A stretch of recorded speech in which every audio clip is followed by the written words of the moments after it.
Māori e te whānau, ko Tracey Lanigan tōku ingoa. And like Susan said, I'm the Chief Executive of Dementia Hawke's Bay, and I'll hand over to you, Di, if you want to. Morena koutou, ko Diane Jane tōku ingoa. And I am the Health Team Coordinator at Kahununu Executive, and together with Tracey, we run our program here in Wairoa. So am I going first, Trace, or? Yeah, well, I can give a quick update. So just to let everyone know, you're going to spend the next 10 minutes staring at me and Di instead of a PowerPoint because we haven't got one. So we're just going to talk with what we've been doing. I thought what I'd do is just give you a quick update. Excuse me. And according to Susan G, I have what's called the Christchurch cough, even though I'm based in Hawke's Bay. Yes, so we run Active Brain Kaupapa Māori service in Wairoa, and this year we did open up for 2 days. We were doing a Thursday every week, and now we're doing a Thursday and a Friday, and we're running it from 9 till 3. On Thursday, we've got 9 kaumātua with Mate Wareware attending, and we have 2 who are waiting to come in. And on Friday, we've got 10 kaumātua with Mate Wareware and also 2 waiting to come in. And across those 2 days, 8 kaumātua are the same. So 8 kaumātua are coming for 2 days as well to get that respite. And like Jane was saying, and maybe Kristen, it was Kristen's comment around the respite, it's not just for the whānau, but it is actually also for the person with Mate Wareware, because I've heard them say that, like one chap was saying to me, he loves going there because he doesn't get told off for asking the same question and getting sent to his room. So even just that, just getting a break from the whānau as well from their perspective. Excuse me. So Di and her team, they provide 1 program facilitator each day, and also provide a 0.5 person to help out with kitchen and meals and a meal support kind of role. And then Dementia Hawke's Bay provides a program facilitator on a Thursday and a Friday. And at the beginning of this year, we've also moved venues, and we've moved into Age Concern Wairoa building, which is on the Marine Parade. Is that what it's called, Di? Marine Parade, eh? Yeah. In Wairoa. So we've moved into there and occupying a room out the back to run the Active Brain program from. And we'll talk a little bit more about that as well as we move in through the project. So that's just to give you a snapshot of where we're at between our last time we chatted with you and to where we are now. So I will hand over to you now, Di. I can totally agree with Daryl and Jane, is it? I think that I've just spoken previously around, going into homes and all that kind of stuff. Because, yeah, we provide a facilitator, but to the day, but the connection they have with whānau certainly helps with encouragement, especially with our Māori whānau, and getting them across the line, and the acceptance of where they're at with their dementia wareware, or where they don't think they're at, and having those conversations with their whānau, and encouraging them to talk to the Dementia Hawke's Bay team, with Sue Mary when she comes up for her monthly whānau support group, and to ask any questions, because like we've all said, we have specialist people who know how to have those hard conversations, and Sue Mary supports that here. And she works alongside our RN team and the wider health team at KE to support our whānau that are attending these programs. And like those 2 ladies before us, we have some amazing success stories. And our plan for the next 2 weeks, because, I only thought about it yesterday, is to record some of our whānau and their carers. But I think, and what they've found of value, both for their whānau member and for themselves, and how they think the program is going for them. And it's really, really cool listening to the others and the similarities that we all are finding by having these respite programs, not just for our clients, but their carers. And I totally agree that they come alive at these programs. We've heard of musicians probably well before my birthday, all sorts of things. But I think they've all benefited. My team of girls that work down with this program have certainly, they've benefited. They absolutely love it.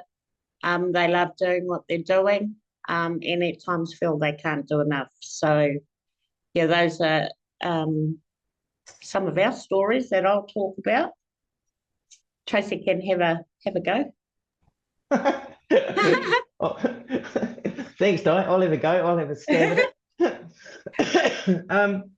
Some of the successes too is that, Di, were you saying yesterday when we were catching up too, is Kahununu Executive run like what's called a KE day or a Kahununu Executive Day, where like over 100 kaumātua come. It's a phenomenal day.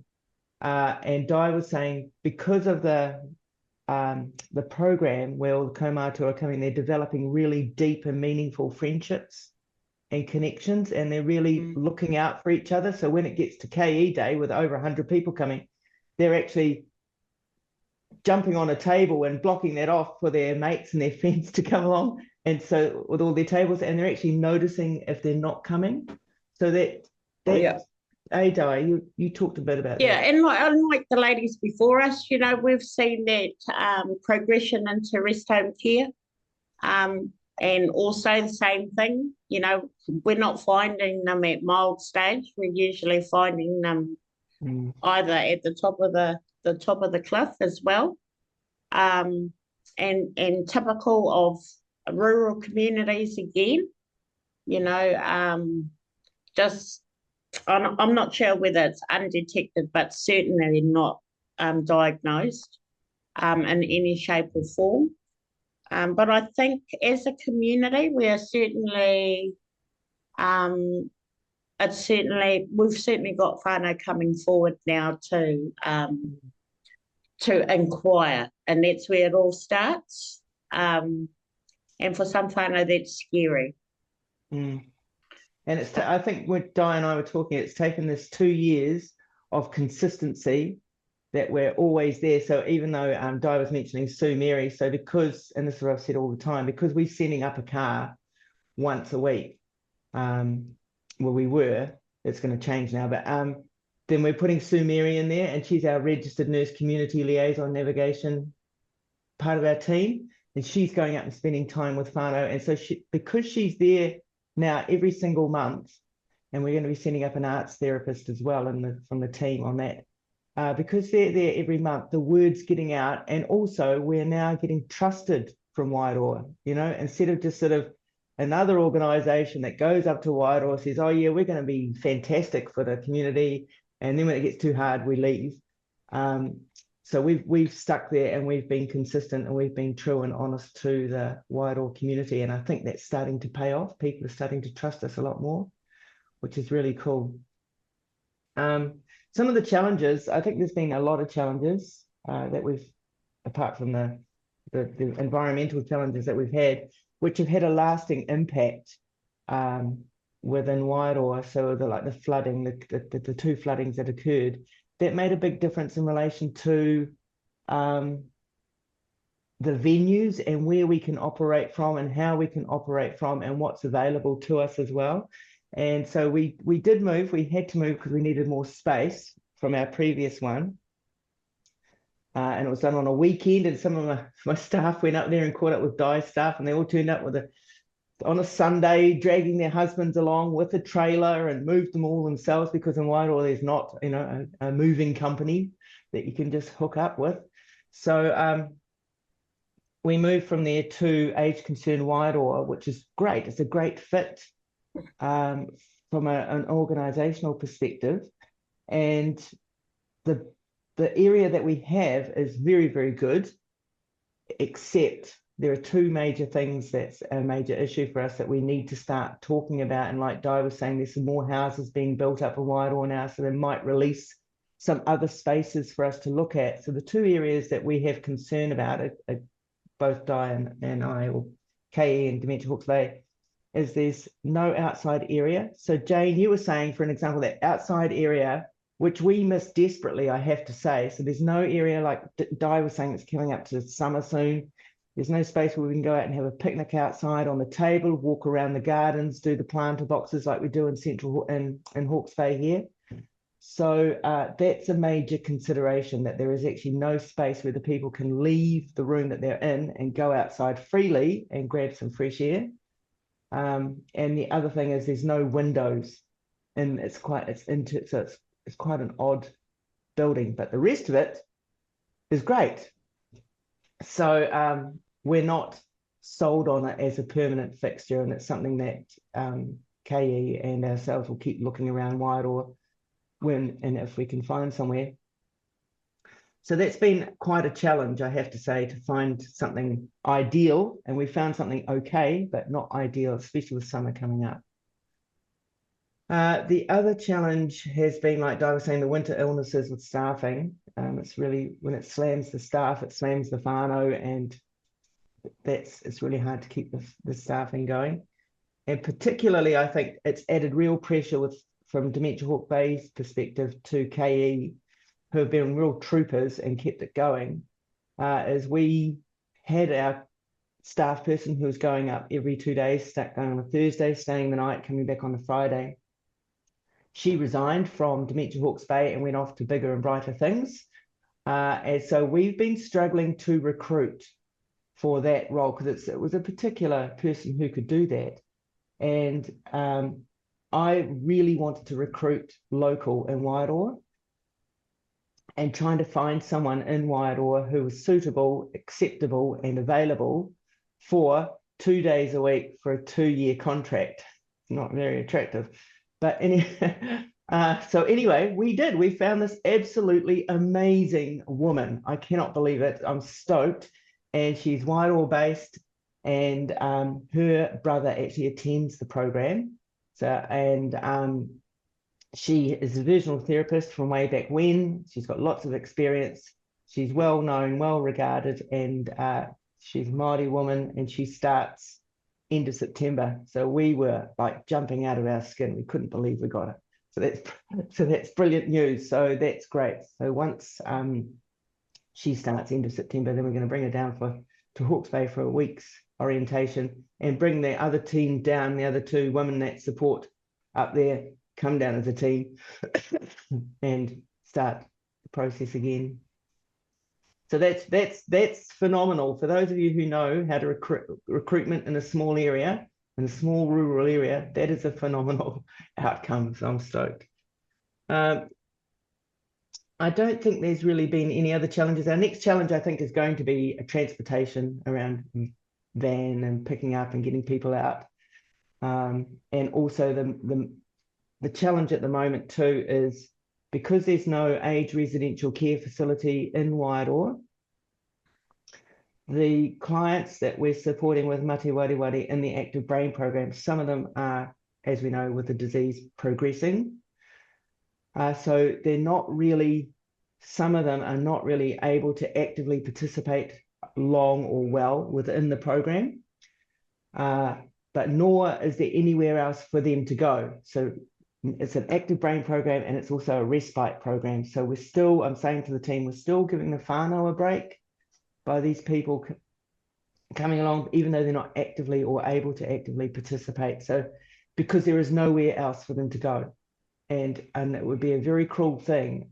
And I think there'd be an uproar from some of their friends who attend the program if we said they can no longer attend and must stay home, and we can't have that, because we can't have family, then they can't work, then the stress.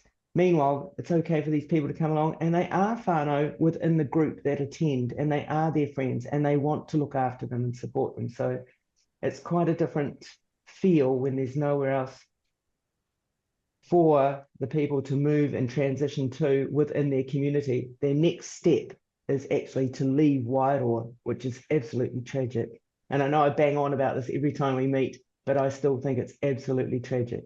So that's a big challenge as well for our staff, because we're having to upskill them a little bit, like you said, Jane, with the delirium. We're actually having to train our staff more in relation to the progressive disease of mate wari than we do normally within Dementia Hawke's Bay, because of the ability to transition. So that's a bigger challenge as well. Do you want to add anything, Di? No, all I want to say is there's not even any whisper of a retirement home or similar to come into our community. So it's really quite hard, because you've just got whānau over the line, potentially to allow their whānau member, or to trust you enough to allow a whānau member to come to a program to give them a break. And then as they deteriorate, you're having to think about that hard conversation of what next. So getting them to get their heads around and potentially agree to looking at full-time care it's a really, really hard conversation, especially when these people have lived in our community pretty much their whole life. They just don't want it to happen. So it has happened, and unfortunately so they go into full-time care either in Gisborne or Hawke's Bay as a first option. But then, of course, you've got to wait for a vacancy. So that's another hurdle for a lot of whānau, especially if they need special care within those facilities. So it's filling that gap, and I think our programs fill that gap as much as we can, like Jane and Daryl have said before. Yeah, if you've got amazing staff, which we all have by the sounds of things, that they make it happen and they make it work. Yeah, kia ora, Di. Well, kia ora. There's such a lot of similarities, aren't there? And yeah, we've got a comment coming in from Antoinette, who is saying that, you know, the rural areas in Otago, they're facing that same issue where you're set up for one thing, but you are the respite that is available. yeah. So it's something that, you know, the responsibility in a rural area where you are everything. Yeah. And, you know, obviously you're doing an amazing job about doing over and above. You know, that when I hear you saying about, you know, you're counseling families about what the next options are, you're supporting people through diagnosis, you know, a whole lot of things over and above providing, you know, the activities of a day. Yeah, because I mean, we all know that we can't silo people off. We can't just say, "Oh, look, come along, trust us. We'll absolutely want to be involved in your life. Thank you for letting us come in there, but look, we're not going to touch on this, this, and this, and this, even though they're super important to you and having major impact on your life. We're not going to touch that. We can't do this with humans, you know." Yeah. Just amazing. And I think that, you know, again, across, I think all our speakers have said this thing of people who are graduating from really being able to participate in, you know, what's set up and what are our next steps for people who are finding some of the group activities, you know, they're moving to being more on a one-on-one, and how we, you know, what is next? What can we offer for people who are moving from our usual activity programs as we have people staying in the community? Well, and like Jane was saying, going out on those outings and so forth, and I was saying to the team in Wairoa, well, on that Thursday, and because we haven't got an outdoor space that we feel comfortable with, we could just go on an outing. But the people we're supporting mainly on Thursday, their mobility is not that flash, and we probably will compromise them more so than ever. So that's become more because their dementia has progressed, you know?